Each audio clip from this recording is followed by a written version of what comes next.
The day we flew solo, most of us in our flight flew solo the same day, and that was out at the satellite drone out at Browns, and it was just on lunchtime, and all the tigers were on the ground except one, and he came round, made a good approach, but then chickened out at the last minute and flew around again, and around again, and around again, until finally he coming in, made his approach, and the motor started spluttering. He had to land, and made quite a good job of it too. But there was always something, humorous going on. The trainees flew from the back cockpit, and but there was a few of the daredevils, not many of them, took off in the back seat and landed in the front seat. And, one even, he got one of his mates to take a photo of him. He climbed out of his cockpit and sat on the wing and had his photo taken. Then he climbed back in again. But because the old Tiger was pretty stable in still air. They were a beautiful plane to fly. They were so sensitive, and you could do a turn just by putting your hand out, and but they were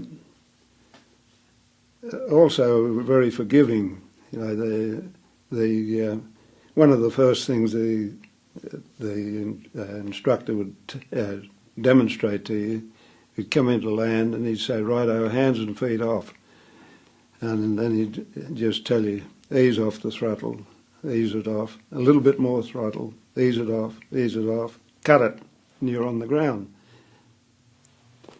No, hands and feet off. That's how good they were. But it had to be still air for you to do that. But it was great fun because we always used to come in too high and ground slip it, and right down almost onto the fence and then straight out. That was fun. Well, they had Beaufighters on the coastal patrol shortly after that, and there was one trainee pilot had just landed on the grass at Bundaberg and was taxiing back to the dispersal lines, and just then a Beaufort came in and landed on the strip, and the trainee pilot, at the angle he was, he couldn't see the Beaufort bomber, and I watched the whole thing, and anyway, when the Beaufort bomber had passed on, there was the Avro Ansons just on the edge of the tarmac or on the strip. His left engine was gone and part of the wing, and the pilot was sitting there in the open, wiped the nose clean off it. That was a close shave. And there, it was a Beaufighter landed on the strip there one day at Bundaberg, and it was not long after the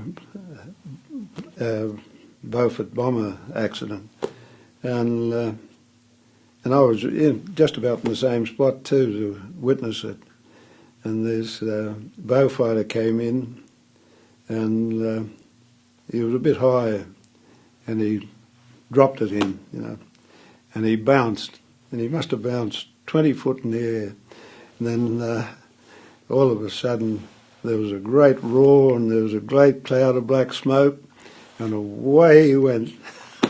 And he must have pushed the throttles right through the gate, But it was really spectacular, because he seemed to hover in the air, and then suddenly away he went.